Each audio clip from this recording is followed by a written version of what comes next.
Well, good evening and welcome. Welcome to all of our friends and all of our Bulldog family that has joined this conversation and that I see still joining.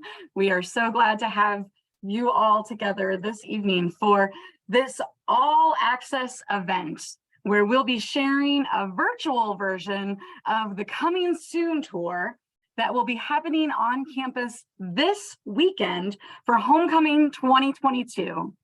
These all access sessions are opportunities for you to hear firsthand updates about the college and see what is happening, even from a distance. I'm so glad for those of you that are joining in real time. Welcome to you all, and we'll continue to welcome people into this space. And I'm also glad to welcome all of you who are watching the recording of this session later.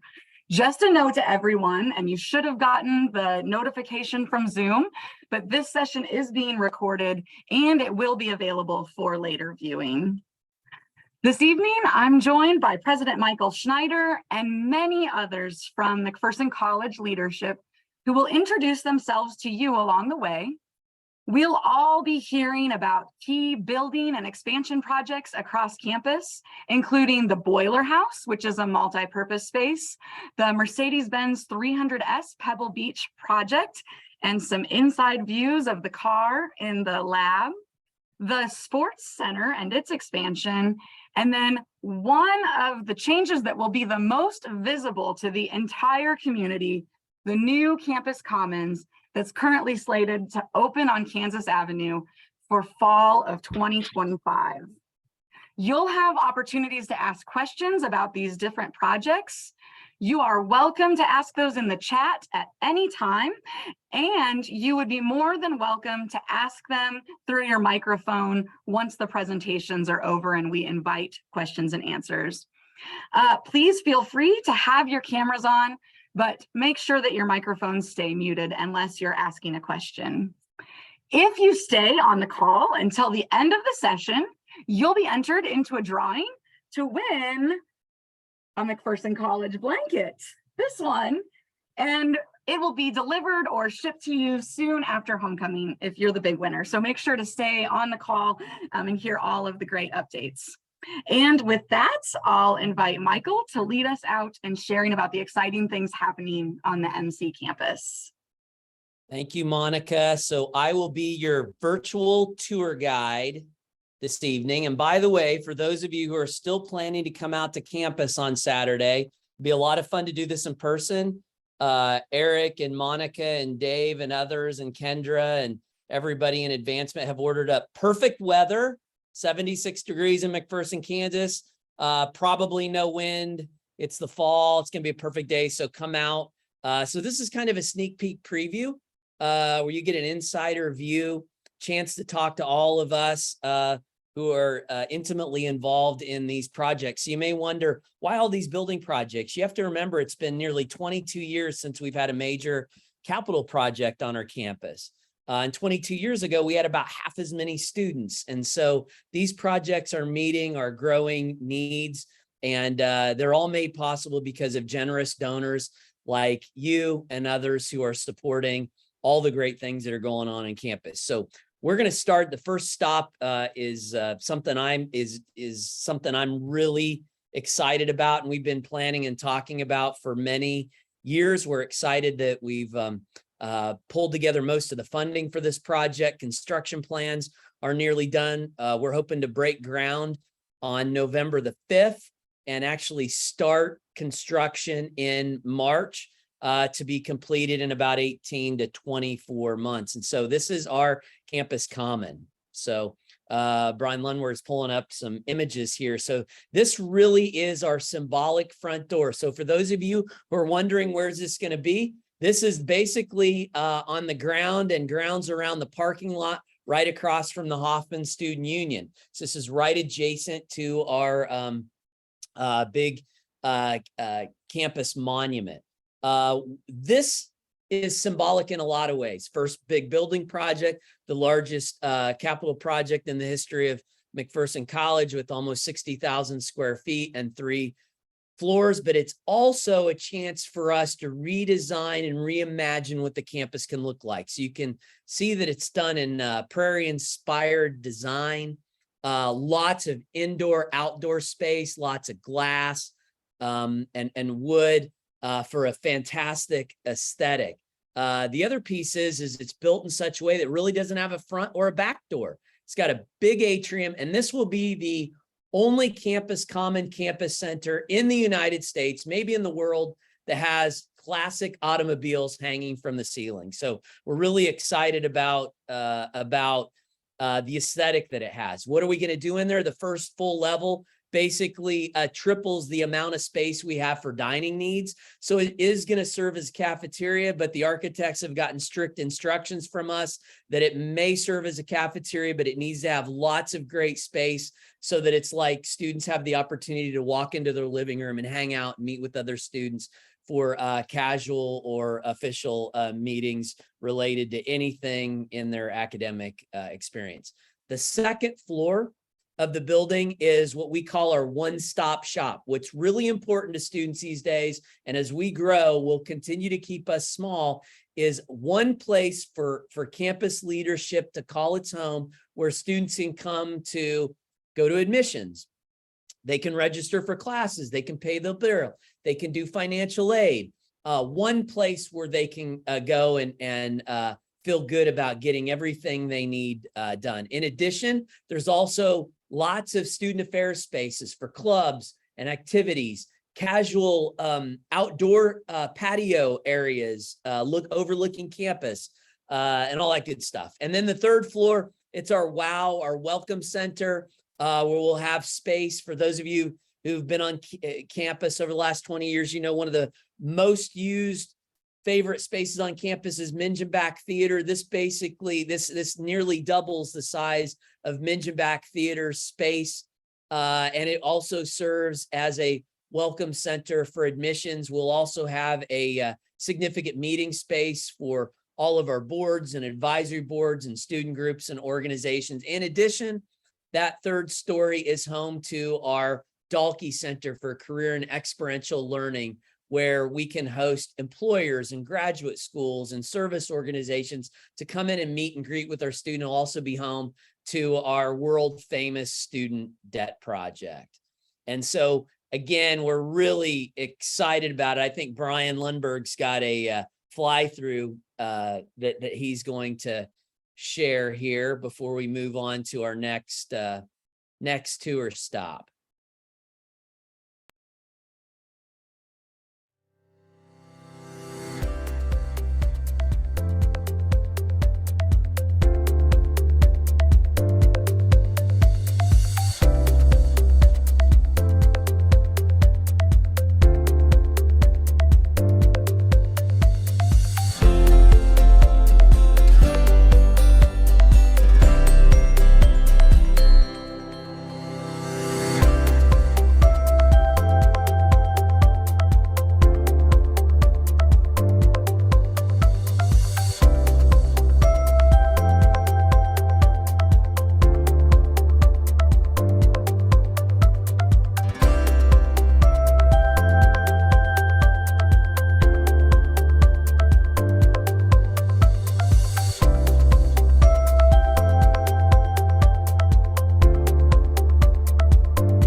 Yeah, if you can't get it excited about that, I don't know. It's pretty cool. One of the interesting parts about that project is seeing how excited a lot of our frontline folks are, admissions counselors, financial aid counselors, folks are, and how proud they are about moving into a space that'll better serve our students. Because if you haven't been over to Moeller Hall lately, you would know that we're it's really tight. It's hard to serve students, and so it's really exciting to see how proud folks are about what we'll be moving into in the next couple years. And so our next stop is something we like to call the Boiler House. And so I'm going to turn it over to Marty Sigwing, who's our executive director of facilities operations and safety on campus. And so Marty's going to tell us a little bit about the Boiler House.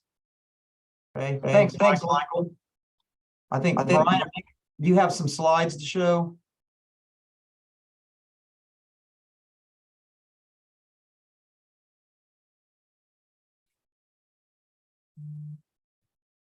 Okay, thank you. So the Boiler House project is a project we want to convert the Boiler House, or we want to add to it a partial restaurant and kind of an outdoor, indoor seating area, space for the community. We'll also be able to serve drinks in this for students. And we're going to extend from the south side of the old Forney boiler plant across the sidewalk, the main gazebo sidewalk that comes out of the quadrangle. So we'll have a third element that bridges over that sidewalk, the other two elements being the gazebo and the breezeway between Friendship and Moeller. There's a good shot of that sidewalk there. So we'll have the same access on this that the other two structures have, where vehicles can drive through when they do senior drive-through. We have the car show. This will be a big element of both of those. We'll have seating and dining on each side. So the Boiler House was chosen because it is such a rustic structure. I think Michael had been on campus with a consultant, had looked at it and said that's just crying out to be some type of a community area for us, with the old bricks and the history of it. And there's a shot of inside some of the dining area. And the look is kind of an older look. It's not a modern high-tech look. So you could almost call it a steampunk or a Vernian look to it. But the Boiler House was originally built in 1949, as many of you know, and housed the campus's boilers for years. We recently upgraded it, took out the old, used to have 3 Scotch Marine steam boilers, and we replaced those with 2 Fulton high efficiency water type boilers. We got rid of steam on campus. But the boilers remain, and so do the pumps and the piping in this.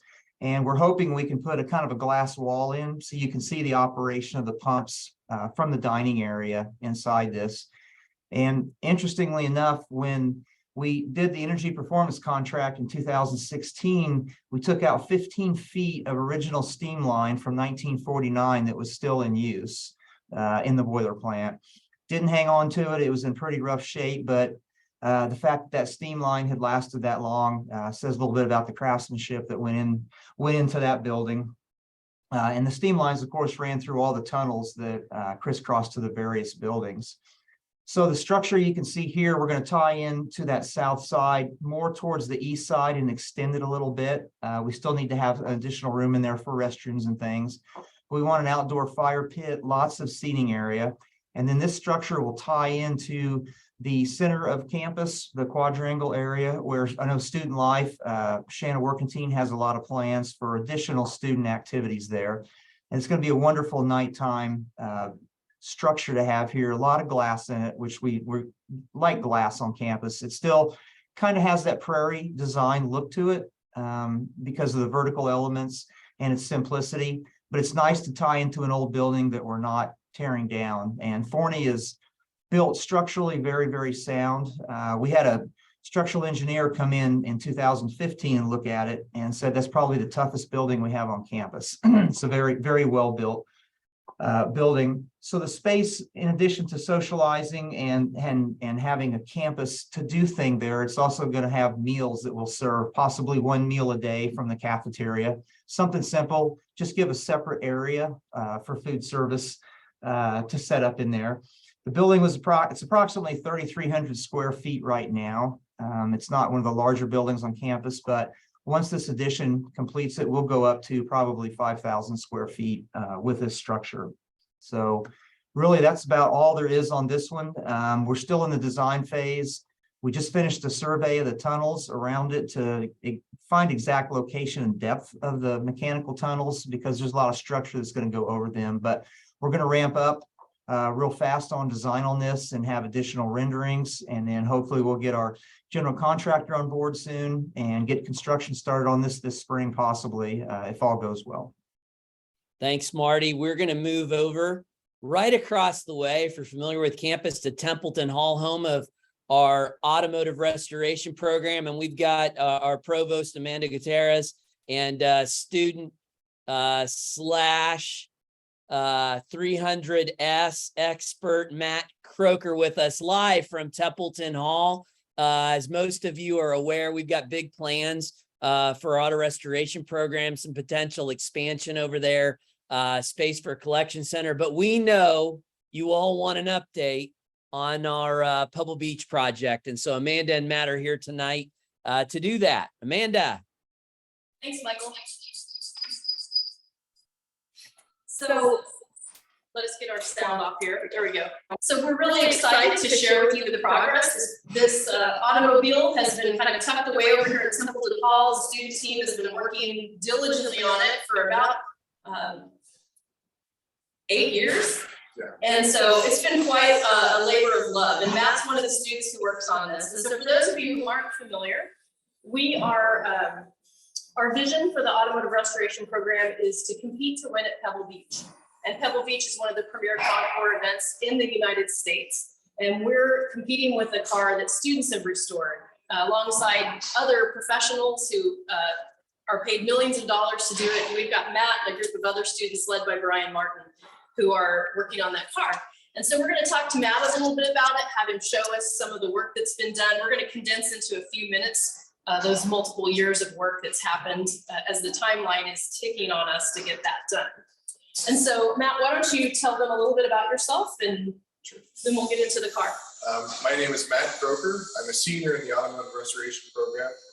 I'm from Wichita, Kansas, and I'm involved in band and student government and a million other extracurriculars on campus that I lose track of. And doing Zooms for us. And doing Zooms. So he always answers the call, which I appreciate. But so Matt's been working on the project. Like he said, he's a senior. He's been working on the project for 4 years.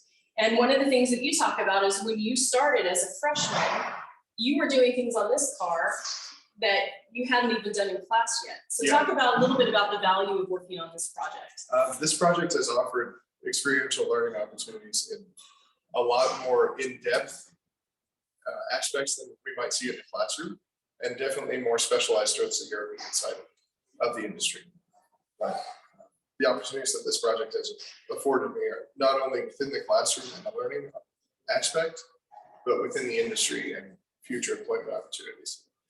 So one of our goals with this project was to give students the full experience, the liberal arts experience that they get at McPherson College. So in addition to the technology, the engine, the trim, all of those pieces that they're doing, they're also learning about documentation, project management, how to order parts, what do you do when the parts don't show up on time and you need to move ahead. And so there are all these pieces that Brian Martin's been leading this team, and my gosh, his knowledge was amazing to begin with, but what he's been able to do and how he's been able to build this team and the camaraderie is wonderful. So I want to make sure that we get Sherry the card, because I can talk about it all the time, but I'm talking about this team. But Matt, why don't we talk a little bit about some of the milestones that you share with them, and then we'll actually take the camera off the tripod and show you a little bit more of a close-up for it. So as Amanda mentioned, the project was initially laid out in 2013 with the goal of competing at Pebble Beach, but it took a further 3.5 years for us to find the car that would not only qualify, but provide enough learning opportunities to where students could take advantage of it. But in 2016, at the end of the year, the car arrived on campus. And that's, I guess I haven't introduced the car. It's a 1953 Mercedes-Benz 300S Cabriolet. And like I was saying, at the end of 2016, the car arrived on campus, and the documentation and sort of organizing process began almost immediately. And by 2017, the car had been almost entirely torn down. It took all the way until mid-2020 before the engine was even remotely back together at a point where we could test it on that test stand. And then from there, we plugged away on the bodywork for literally over a year just to get it as perfect as we possibly could. I believe in 2021, at the end of the year, we finally dropped the engine into the car, and that allowed us to take the car on a few test drives around campus, around the neighborhood, just making sure that everything functioned as it should within the limits of what we were able to do at the time. So a couple of things Matt's talked about. When we got this car, was it when we got this car or when we set the vision? You were how old? When the car arrived on campus, I was 16 years old and a freshman in high school. So this project started, now he's a senior, and so it's been a long process. And he's been here for half of it, and so that's exciting. The other thing that you talked about with the car, well, let's just take a look at the car. Let's have you walk through. When we talk about a frame-off restoration, you think about taking a car apart, but in this case, this is every washer, every bolt, every spring, every little part of it. And the parts manual they were working from was in German. Yes. And so there was a lot of learning that happened in that. So show us some of the pieces of the car. I mean, obviously a beautiful paint job. Black's the hardest color to paint. The paint job doesn't really do justice to all the hours that we spent working on this car to get it to this point. But as it sits right now, we have the top coat on the car. All of the trim is being fitted one last time before we send it off to be replated. And then we are starting to put the interior into the car, and we're finishing up the woodwork so that we can put the dashboard in. And so the students have done all of this work, including all of the trim pieces, all of the wood, every piece of this car, the students have done under Brian's guidance. And I want you to see this little detail right here. So here's an example of a small piece that was missing that the students had to measure and frame out so that they could complete this part of the top here. And nobody will ever see it, but Right. it matters in this case. Yeah. So let's look at, why don't you show them some of the woodwork that's back here too? Back here on the table, we have a lot of the woodwork for the interior of the car. A couple of the new hirees from the last year have spent the entire summer and this part of the school year sanding all of the finish off of this original veneer and reapplying stain and the correct clear to this material. And then hopefully in the next couple of weeks we'll be done to where we can put it on a shelf and then pick it up as we need it. And over there we have our dashboard, which is slightly more interesting. So Matt, August isn't very far away. What are the next steps for this? We plan to get this ready. I noticed over on the whiteboard that the plan is for students to get it done by the car show in 2023, and then we'll take it to Pebble in August. So what are the next steps you have to do? Because when a layperson looks at this, they think, oh, this is really pretty close, but. It will be hundreds of nights of figuring out small pieces and parts that are all integral to completing further projects. So all of this trim will have to be stripped off the car and chrome plated. The cabriolet top will have to be fitted. The windshield needs to be fitted. The entire interior needs to be fitted. And then we can start our shakedown process, which part of Pebble Beach is they have an 80-mile tour in the days before the show. And we really like to show that our work not only look the part, but perform. That's great. So one of the really neat things that I love about this team is that they've committed to the fact that all the work that they've done that you can't see, which is enormous, is something that when this car is restored in another 25, 30, or 40 years, that the people who take it apart will be impressed by the level of detail that they've given to this car. And so one of the reasons that we're part of the Coming Soon tour is because what we've learned from this project is the importance of these focused learning opportunities outside of the classroom for students. And it really supports that liberal arts piece of understanding communication and history and research and the technical side of restoring an automobile. And so our next part of our plan will be to develop a working collection where students have access to cars like these and other cars that are donated to us to learn how to not only care for them as if they were in a collection, but to prep them for car shows or rallies or to even to know how to drive them, because they're tricky in how you start them and how you drive them. It isn't like jumping into your modern car today. And so that is our vision and our part of coming soon. And we're really excited to get there, but right now our eye is on August. And so I hope you all will cheer us on, cheer them on, as we compete among the best and take the best of McPherson, Kansas, and McPherson College all the way to California and show them what we can do.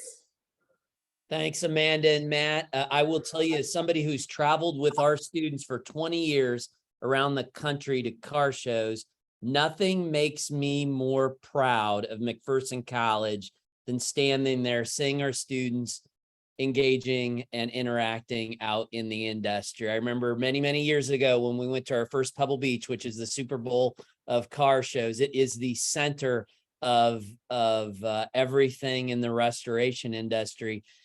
Thinking about what is going to be the key to getting here someday. And it's very simple. It's our students. And so, Matt, we're really proud of you. And by the way, buddy, you've got exactly 205 nights before May 5th, 205 more nights, including tonight, to have that car ready. So thanks for everything you do.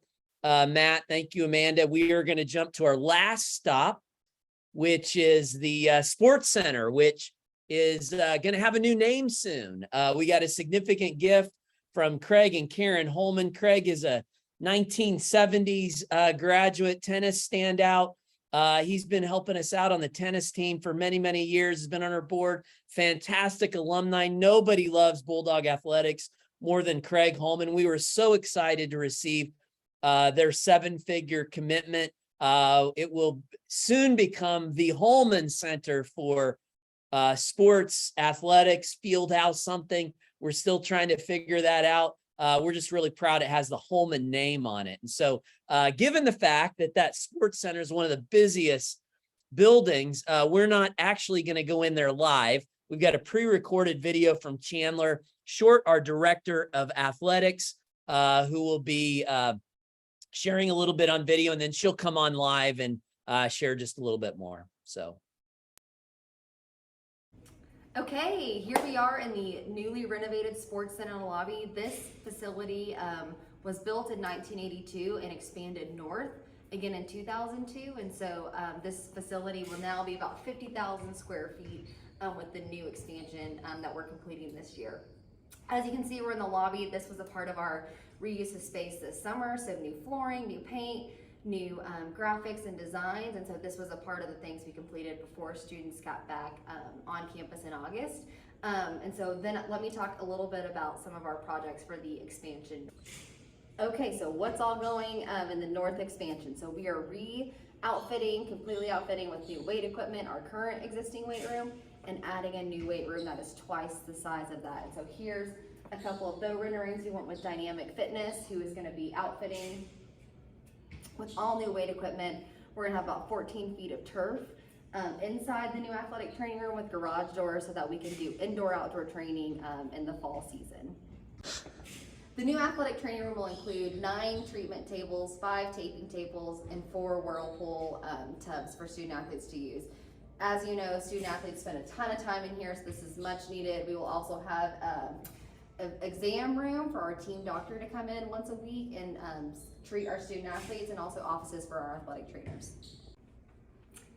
This is now the section of our Sports Center lobby renovations that happened this summer. This is our virtual Hall of Fame and record board, and so it also keeps up with our social media photos for the year. And so if you click here, you can go through athletes of the year, and we have every year to date our virtual Hall of Fame, which will be adding the 2022 inductee class this Friday as a part of homecoming. But then you can click on each individual and their name, and accolades will pop up. And so this also has all of our records for every sport. So you can click any sport and click around match records, career records, postseason honors, and season records. So this is super fun. You can walk through the Sports Center most of the time and see kids clicking around, but also we have just photos from the year. This also highlights our social media posts, and so it's really fun for the students to be able to see their faces highlighted in the Sports Center.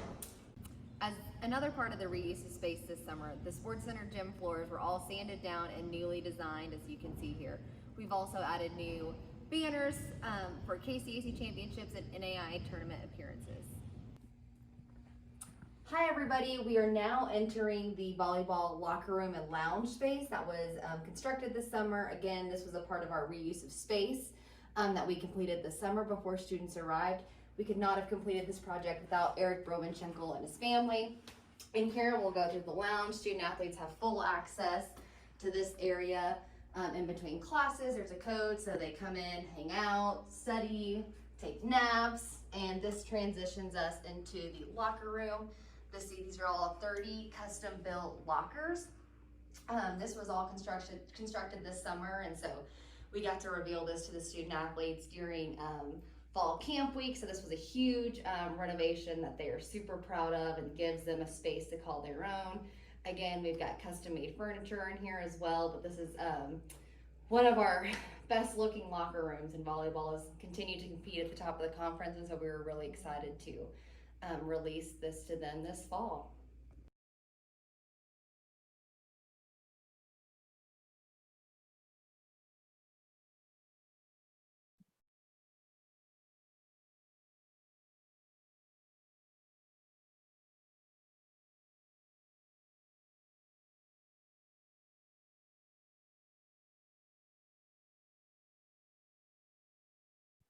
There, I think Chandler's on live. Chandler, thank you for that virtual tour. We would have had to listen to you over dribbling balls and all that good stuff.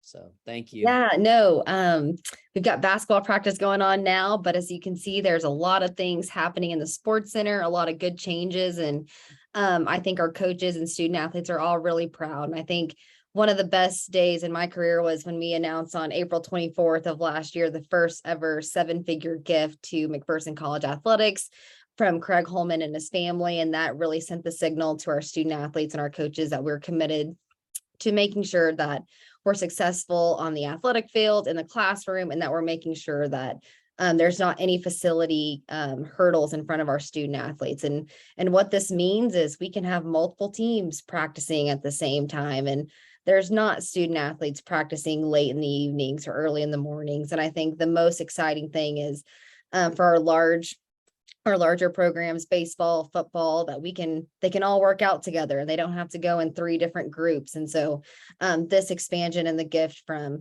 Craig Holman to really get the Sports Center expansion off the ground, and obviously Eric Broman-Shekel with the volleyball locker room, those were huge gifts that allowed us to make all these projects happen. So you can see there's a lot of things happening. And I think this just really sent the signal to our coaches and our student athletes that we're committed to their success, and we're making things happening. And like Michael said earlier, it's been really fun to work with Craig and his family on what the new Sports Center is going to be named. But like he said, we're just excited that Holman's going to be in it. So I think you'll get to see some more things coming soon on an announcement of a name for what this is going to look like. But it's been super fun to work through this project with Craig and his family. So Thank you, Chandler. Michael. I think one of the most exciting things, first of all, I think that interactive board's really cool. I see a few of you who are on here who are going to, next time you're on campus, you're going to bring your whole family and start looking through that really quick. And it's kind of a fun addition. But I will tell you, my favorite part about what's going on in athletics, aside from the fact that we're being very strategic and very focused on the student experience, and we're able to do multiple things at once because of the fantastic gifts and support we've got, the good stewardship we've got in how we spend, the idea that we're funding scholarships, we're continuing to fund the operation at levels that have never been seen in the KCAC conference per sport, primarily because we're putting investing money into the current sports we've got, and not adding more and more additional sports. And then finally, what you're seeing, and I think this is going to be a coming soon that you're going to see for the next 2 decades, is you're going to see a full-on capital plan. And we know that, almost half of our alumni participate in athletics. And if you're going to do it, we're going to do it well. And I would tell you that this is an area that we're committed to, and you're going to continue to see important projects that will benefit our future student athletes. So thank you, Chandler. I think what we're going to do next is that is the tour, the last stop on the tour. And so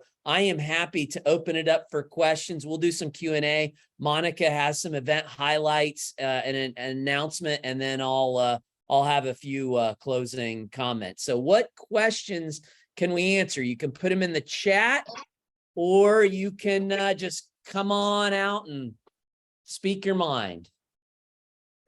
Michael, this is Lois Grove, and I have Hey, a question. Lois. Hi there. About Pebble, do all of the students who have worked on this car from Yay Win get to go to Pebble?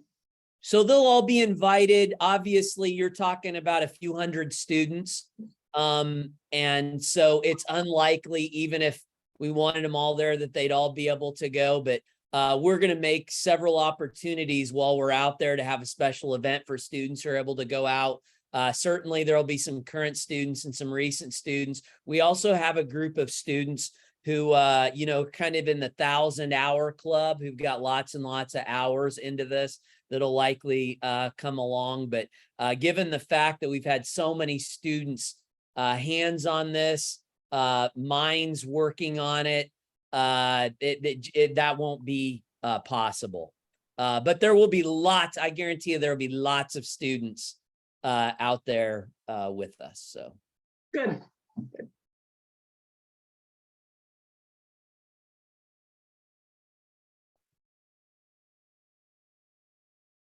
Michael, I have a question to share that was sent to me. They're wondering which departments are going to be in the Commons, and will there be any retail, like external retail that'll be there? If they're on campus, what will they find in the Commons? yeah, I think generally speaking, there might be some retail. There's going to be, so on the first level, you'll have we'll have a proper campus store.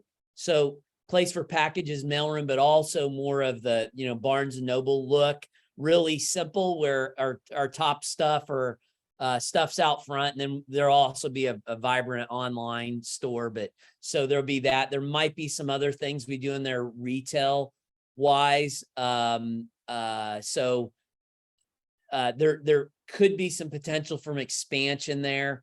But at the moment we don't have a retail location locked down. Now, as far as departments, so one-stop shop are all those enrollment services, everything from admissions all the way to our bursar or bill payment. So everything in between. In addition, all of the VPs or deans will have offices in there. Students really like the idea that they can find us all in one spot.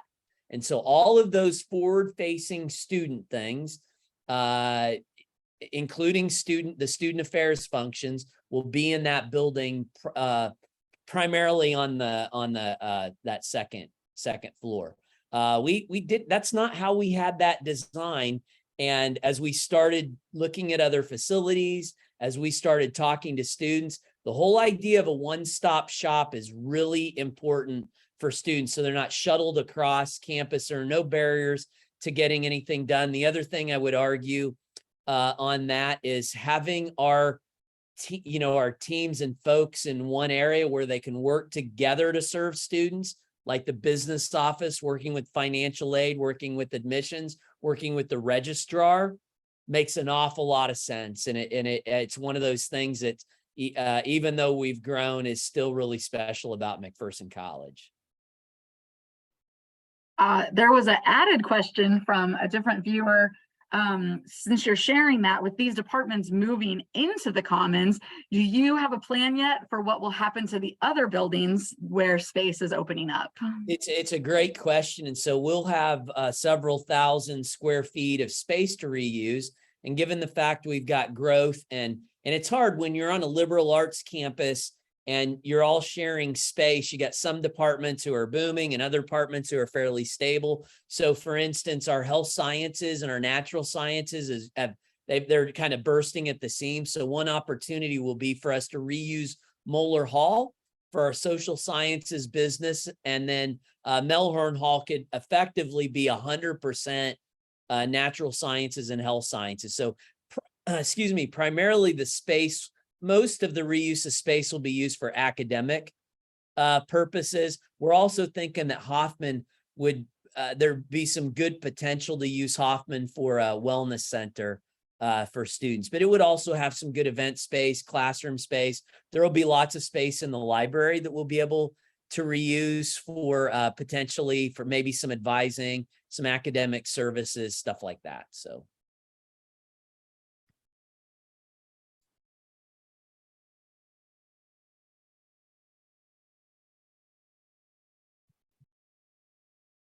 Other questions?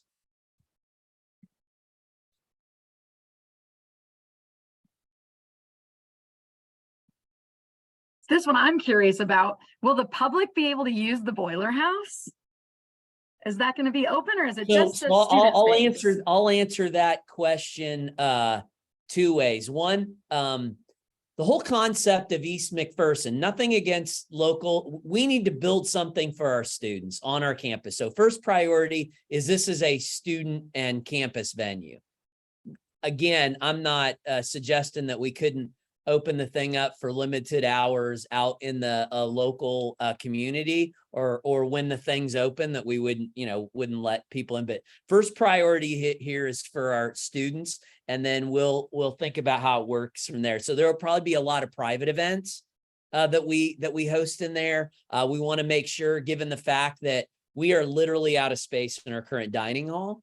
And so next fall, when this opens, it is a much needed added 60, 70 seats when we're fully open indoor, outdoor for our students to have during the lunch hour. And so first priority is going to be our students. I think it will probably be our first big experiment in an actual venue or a location that locals will want to come hang out and spend time with. And I think we'll have to figure out how that works and how it feels, because I do think that one of the important parts of our East McPherson campus master plan is we start to build a modern community on our campus that is targeted at our students, will also be how that blends out and is shared out in the local neighborhood in the community. And so, but I will tell you that venue, first priority, and we've made that promise to our students.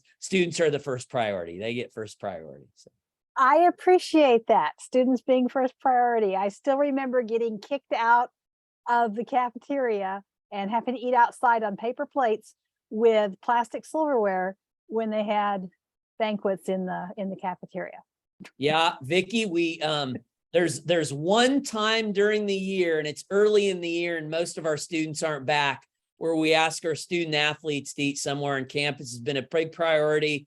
We always put the heat on our external folks rather than our students, and that's been a big priority for us. And so that'll be the big challenge, as you all see and follow along how this works. And if we're able to attract a few businesses and folks on or near campus, how that works. But I will just tell you, one of my priorities will be, if you want a business on or around our campus and you're going to be our partner, your top customer is our students. And so we'll see how that works. So. Well, and Vicki, thanks for your delightful story in the chat as well. If people haven't noticed, or if people can't read the chat on the device that they're on, she was noting that when Moeller Hall was built, but also visiting her grandma who was working in Sharp Hall to show that her first tooth had fallen out. So you have deep campus memories. My grandma was the secretary for the president for years. Wonderful.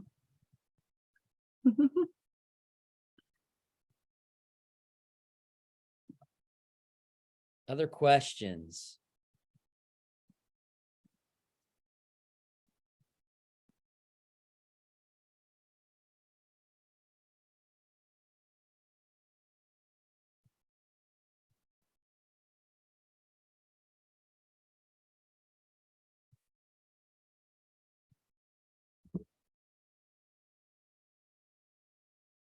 Monica, do you want to talk about homecoming and see who won the blanket? Absolutely. I am excited to wrap it up and say thank you again to everybody who has joined and who have stuck with us for the session. It has been wonderful to hear all of these great things happening. I hope that it has piqued your interest. And for those who are able to come in person this weekend, please know you're still welcome to campus. This event doesn't negate coming to campus and seeing these spaces that we're talking about in real time. And so if you're able to join us for homecoming weekend, just a couple of events I want to highlight. The first is the physical coming soon tour that will mirror the spaces we talked about this evening. You'll receive a map of campus that allows you to fill out each location with a sticker. And you'll be hearing from these similar leaders sharing about things across campus. And if you collect all 5 stickers, you're entered into a drawing to win a really cool McPherson College clock. That we're really, really excited about. So make sure to come to the Coming Soon tour from 10 to 11:30 on Saturday morning. A new event this year that we would love to have you stay for is we're throwing a 5th quarter party, which will start immediately after the football game ends. It's going to have live music from a band that's going to play fun, family-friendly cover songs. There's going to be lawn games out, and there'll be an official single elimination cornhole tournament with some pretty nice prizes, $50 gift cards to the first place team and a McPherson College package that's pretty cool to the second place team. There'll be food, and really it's just going to be fun. That's for students, that's for family day, and that's for homecoming. So stick around after the game.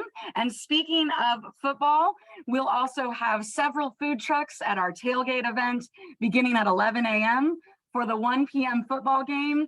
And thank you to Chandler, who posted in our chat an easy link to find the live stream for football and for volleyball. So if you're someone that can't physically make it to campus, you are welcome to join and cheer for our teams virtually through those live stream events.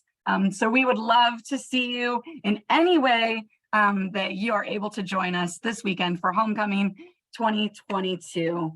And we have entered names into a drawing, and the winner of the McPherson College blanket is Vincent Gorel, class of 1971, one of our favorites. So we'll get this blanket out to you very soon. Thanks, Monica, and thanks everybody for joining us. I want to share one closing thought. Coming soon. What does coming soon mean? I think coming soon for a lot of people means different things. At McPherson College, coming soon means something really special for us. And so a lot of times when you have a building project on a college campus, you talk about it, donors get to see the insider view of it.